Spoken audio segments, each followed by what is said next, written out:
Welcome all to the Delta Wordweaver session for August 2023. So welcome back after a summer break we had, and we look forward to having you in the coming month. And I know especially November is going to be Telebration, so we'll be giving you more information about that. And we expect to be, again, pairing with somebody for the November Telebration, some group from Southern California. So listen for the details on that. But we're here today for the Delta Wordweavers, and welcome one and all. Our first teller is Mark Berry, and he can introduce himself, just what group he's from, and begin his story. Thank you, Mark. Oh, thank you. Thank you for everybody being here, for putting this together. Hi, Michelle. Hi. I've been a storyteller for maybe about 20 years. I live in Auburn, California, and I heard about some storytelling, and I met Joan Stockbridge, and she's later become an Oracle winner. She's quite the storyteller and helps wonderfully in our community. And so, but I really got the bug when I was at my grandfather's knee. My grandfather was an actual cowboy in his younger years.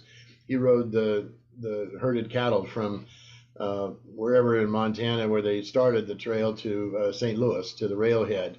And he made that trip several times as a young man, and he told me about it when he was an old man, and I was at his knee. And so I guess storytelling has been in my blood forever.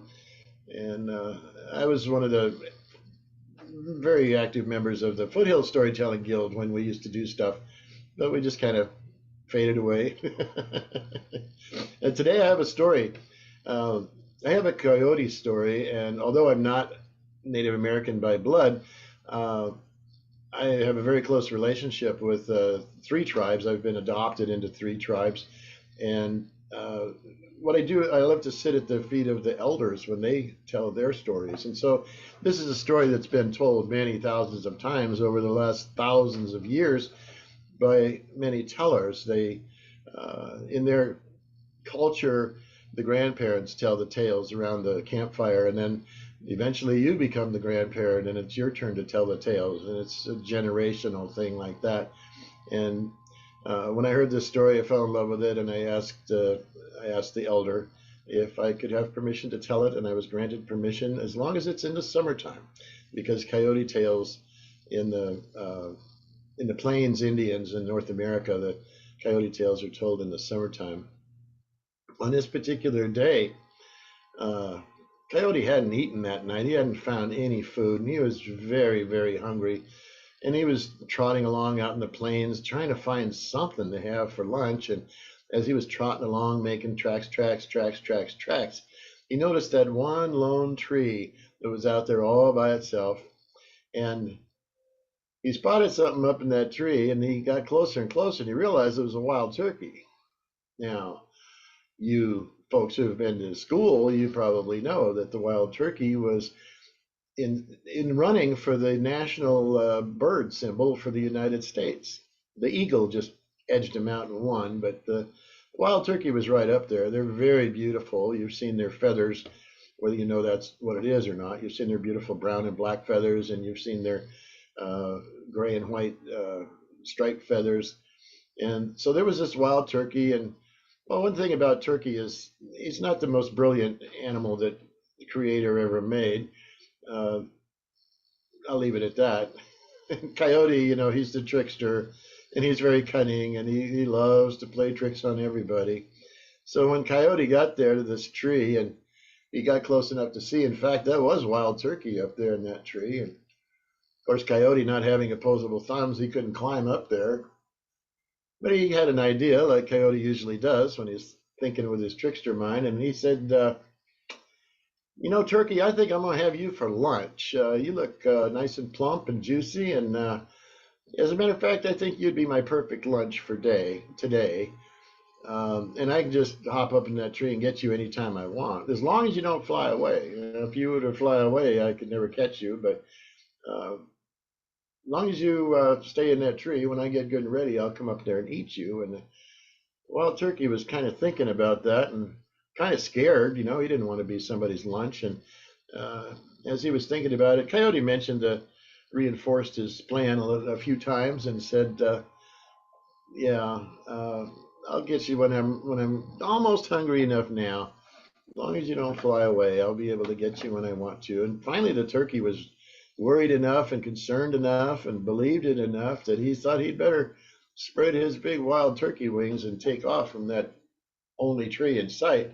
So Turkey did. He spread his big wings and he caught the air and he started flying, just not too high, but just flying across the plains. And of course, Coyote was trotting along in the shade underneath, just waiting for him to get tired. And eventually, it took a while. You know, he flew and he ran for a while. And finally, the turkey was tired out, and his poor old wings just couldn't hold him up anymore. And he finally came down close enough that Coyote could catch him and have him for lunch. And while Coyote was enjoying his lunch, he looked up to make sure nobody was after him or nobody was going to take advantage of him or try and steal his lunch. And when he looked up out of the corner of his peripheral vision over here, he saw a man with a club, a man that was just ready to club Coyote's brains out. And Coyote naturally took off running. And he ran and he ran and he ran and he ran till he was out of breath. And when he stopped to take a breather, he looked with the peripheral vision on the corner of his eye, and there was that man right up there with him, kept track of him the whole time, and standing there with his club, going to beat his brains out. So Coyote took off running again and again and again, and his lungs were out of air, and now his legs were out of power, and oh, he just couldn't go any further.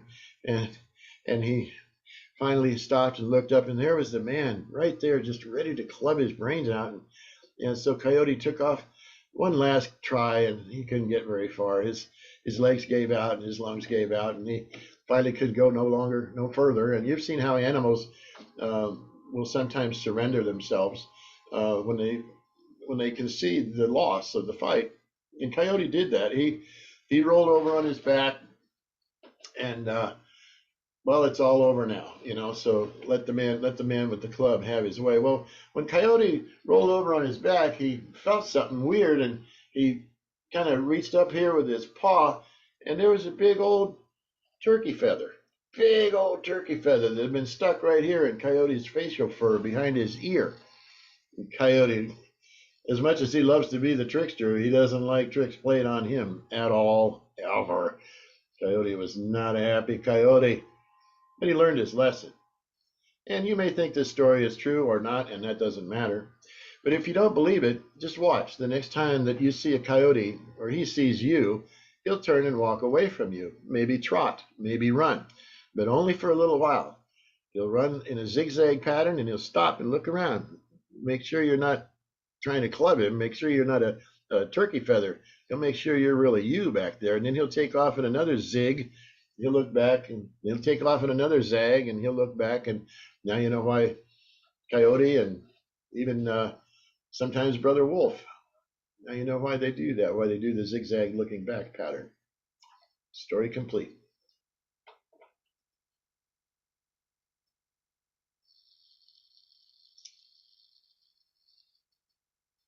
Thank you. Everybody can unmute. You must be muted.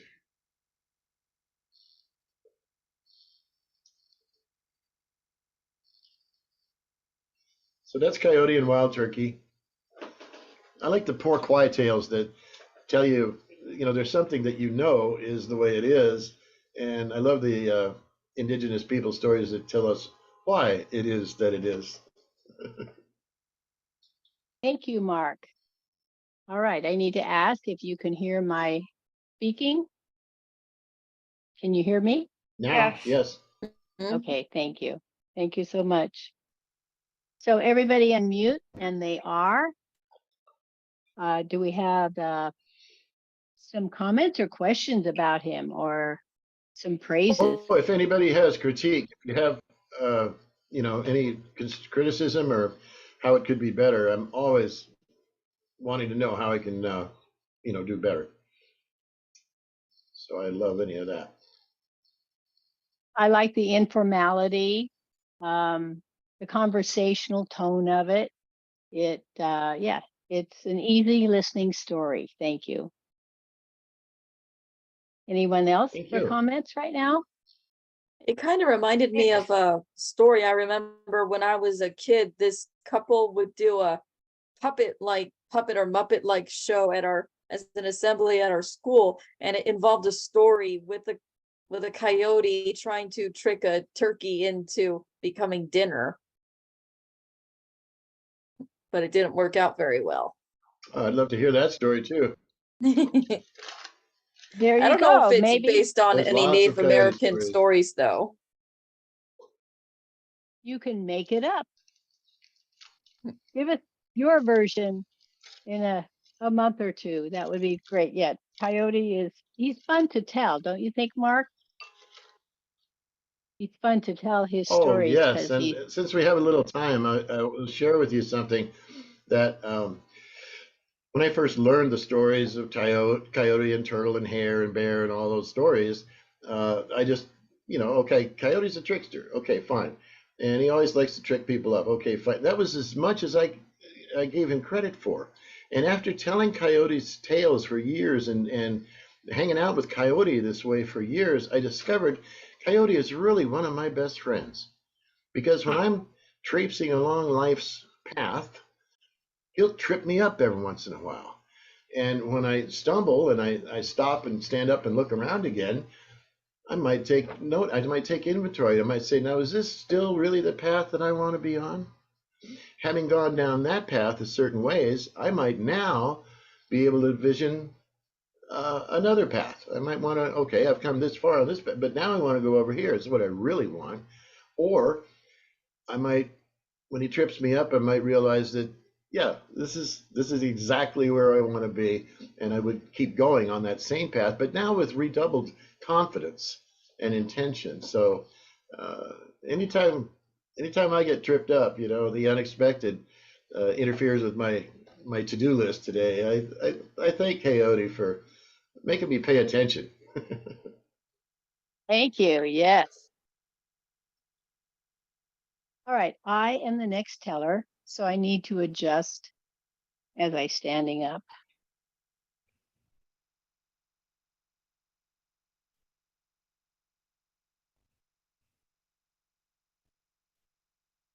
And do a spotlight change.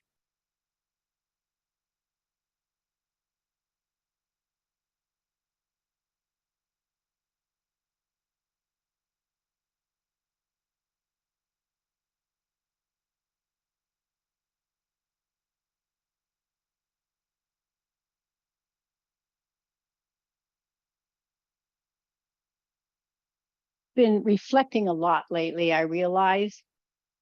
Reflecting on my life, especially since I got my 60th high school reunion invitation. Well, I'm looking on the website and I'm seeing people, of course, that I haven't seen since high school or at other reunions, maybe, but we have the before and after, not after, but the more recent pictures. And so that makes me think of in my past, not just at school, but in my life. Have I done what I wanted to do? Have I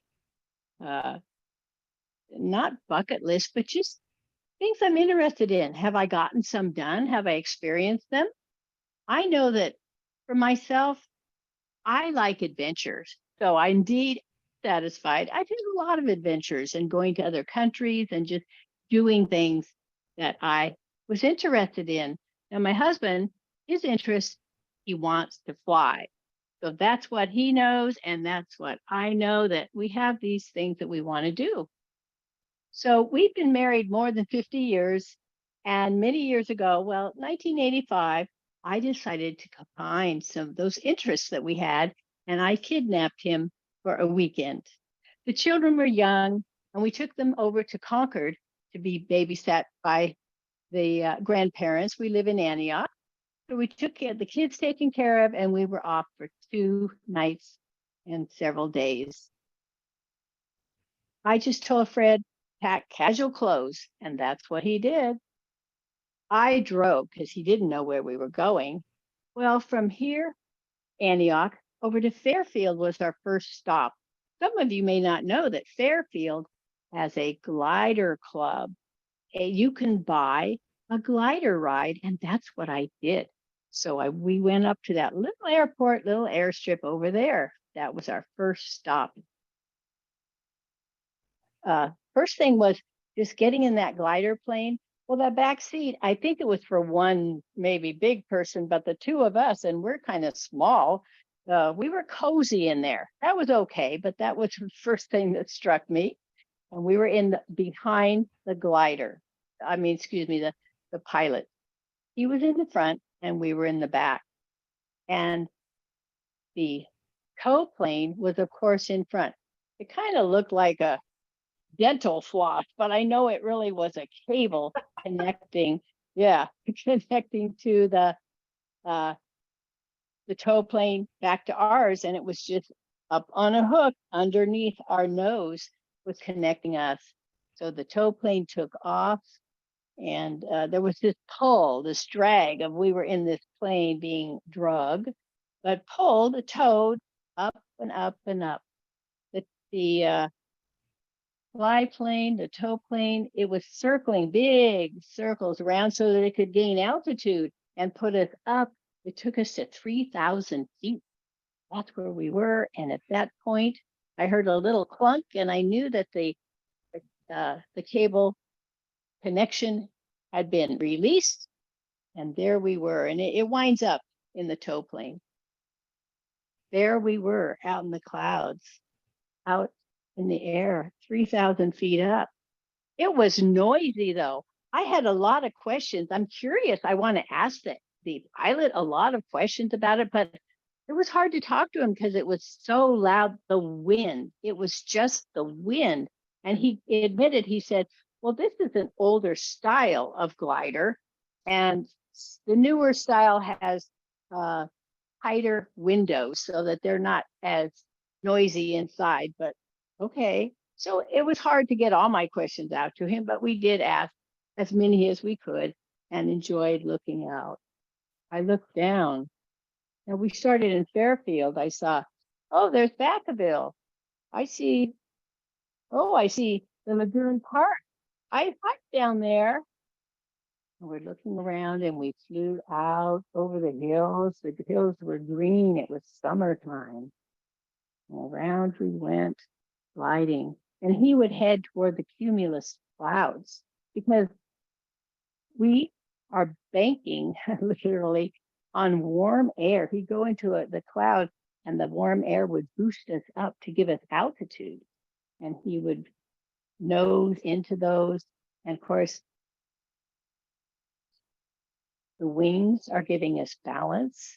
And the shape of a glider plane is a tear shape. So the wind, as he's gliding us into the air over there, he's gliding us into, and the air is coming across the top and across the bottom of this tear-shaped cabin of the glider plane. And it just felt kind of free up there. We were moving along and looking and making mileage, and it was a wonderful ride.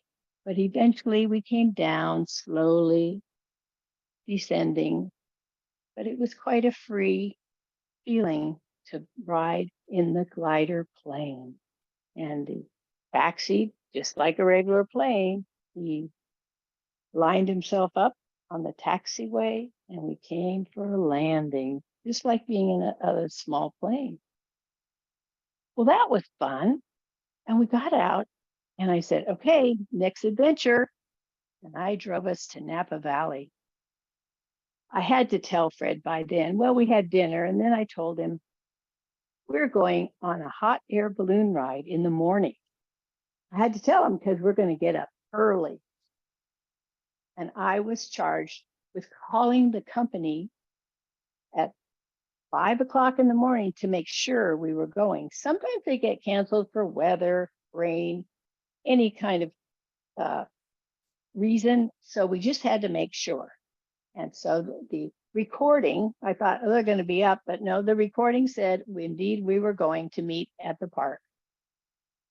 So by 5:30, we were at the park with the other 20 people who had signed up to go on this hot air balloon ride on that day. We gathered, and this was Napa Valley Balloon Company. They said, "Well, look up, it's foggy here in Napa Valley, and it's not going to clear up for several hours. But if we drive around the valley out to the Sacramento Valley, there's another airstrip we can go to. It's clear for us to fly out of." So, well, what are you going to say? We've all reserved the entire day. We're dressed for the adventure. We've paid for our event. Everybody agreed. And we drove, we just followed in a caravan with the lead car with the balloon truck with the balloon in it. It was all folded up. We drove around out of Napa Valley over to the Sacramento Valley and a little bit north to a small airstrip. We saw the balloon company, and from the back of a pickup truck, well, it was a big pickup truck, but the balloon was laying out. They let it come out of the bed of the truck, little bit. They were laying it down on the ground, but it was emerging from the truck, so that there was this long, colorful, but it looked like a big old tarp. And then they started opening the envelope, opening it more and more, so it looked like a huge tarp. Very colorful it was. And then they got a fan that's powered by a gas-powered motor, and they put the fan at the base of the balloon envelope, puff it up, and slowly reminded me of my air mattress when I went camping. You would just watch this flat thing, but little by little, the air would go in it, and it did. So that fan blew up the envelope. And as soon as it was mostly all the way filled with air, then he turned on the gas. So they have a propane flame, and the bottom was open, so the flame warmed that same air up. And as soon as it warmed up, it began rising. Slowly it rose, and we took pictures, of course, until it was upright. And then I hear a call of, "Get in, get in." Well, I thought they were a little unorganized because they didn't organize us and tell us which 10 were going to go first and go second, because this same balloon was going to take 2 rounds of people on it.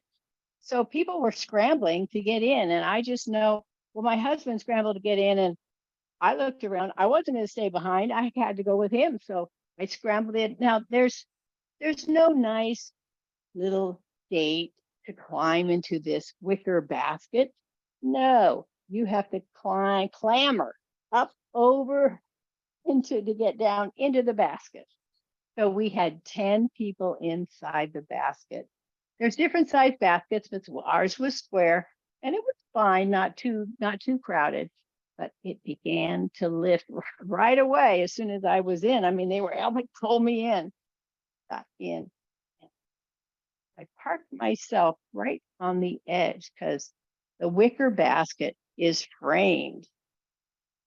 And then the frame goes above you, and there's a little platform that holds burners up above. And that's where the controls are for the pilot.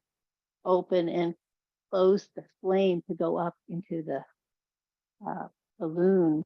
And that flame, first of all, it's very hot. And second of all, that flame is about 3 or 4 foot tall. It's narrow and just reaches up into the inside of the balloon, which is huge in there. It's fun to look way inside the air balloon too and see all the colors up there. Take a picture of that. I have that picture. But we were rising up immediately. It was different than the glider. The glider, well, when we were towed, there was drag on it. But then after we were released, it was But we were moving in the sky in the glider. But right now, you can't feel any movement. You are one with the wind. They don't go when it's really windy outside because you're at the mercy of the wind when you're in a hot air balloon. But we rose, and I remembered the weather man is often talking about the layers of air and the different temperatures. I experienced it for the first time. It was warm and then it was cool as we rose up to different altitudes.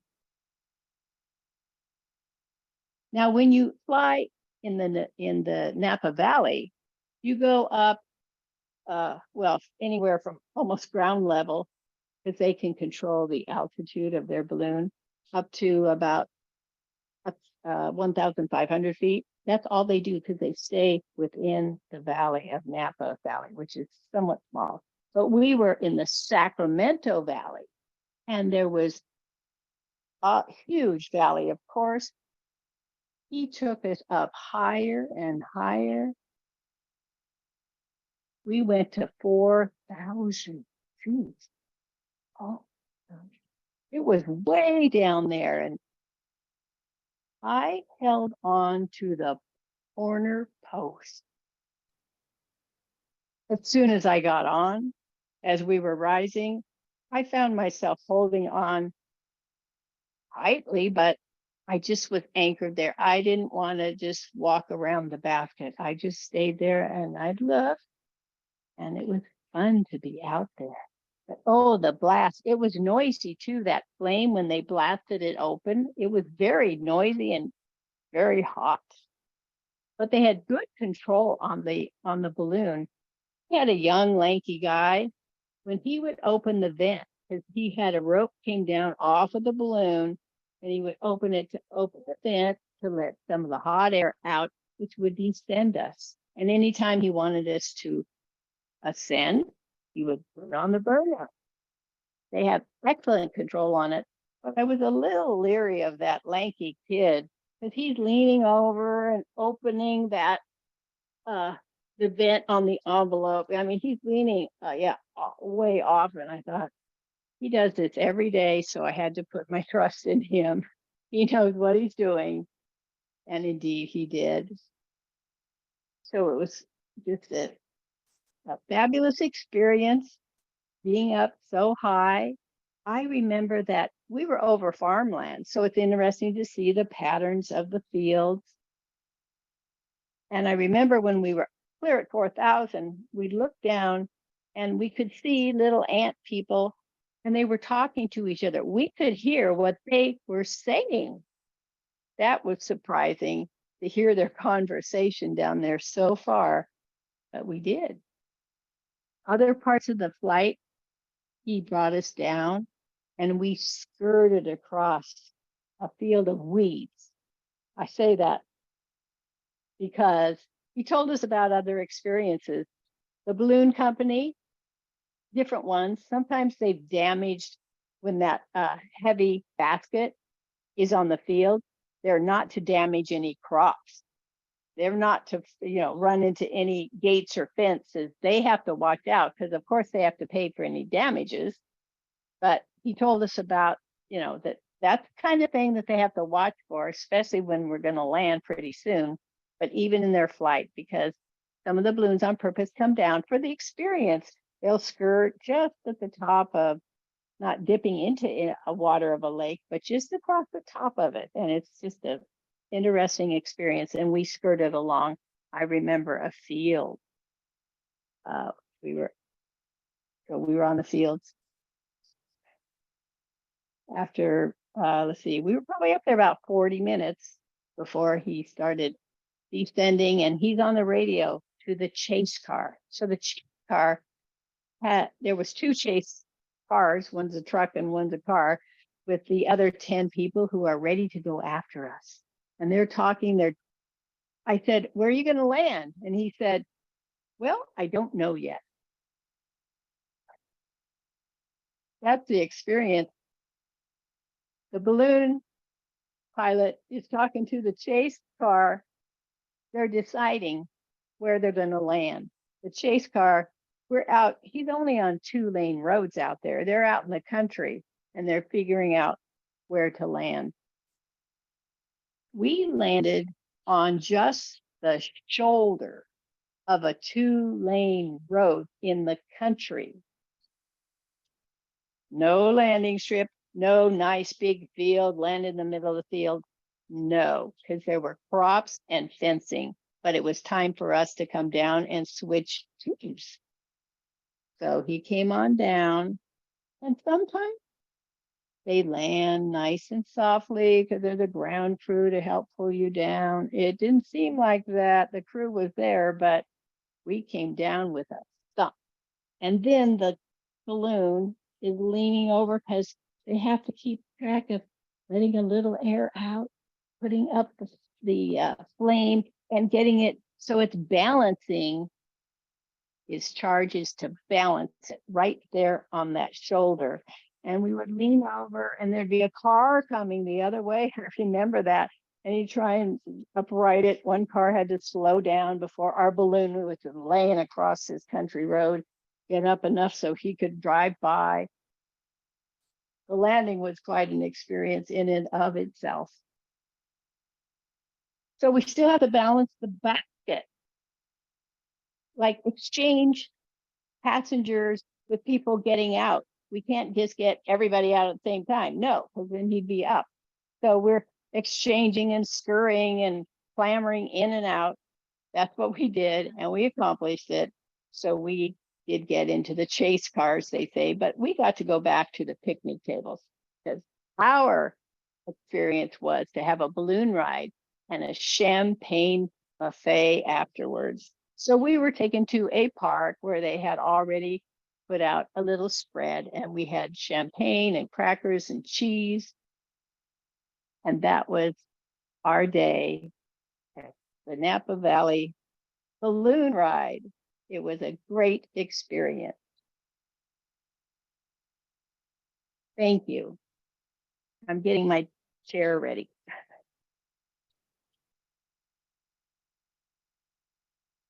So I'll say I bought this that day. Oh, there we go. Oops. This is Big Top.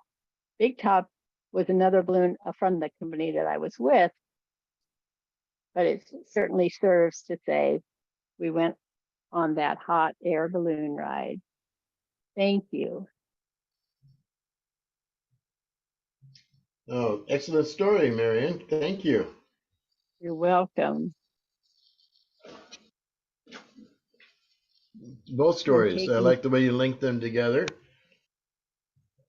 Both the flying stories without a regular airplane. I thought they worked really well together. Yeah, this is the first time I've told this. And it takes the several tellings, of course, to hone down a story because, yeah, we all know by experience. But this, as I said, Delta Wordweavers can be your practice place. We welcome that. That's fine. So we're going to sign off on our SAC Zoom here. So we welcome to the video, the YouTube viewers. Thank you for coming to the August Delta Wordweavers. See you in a couple months. Check on the SAC website or the storyline. Signing off on the recording.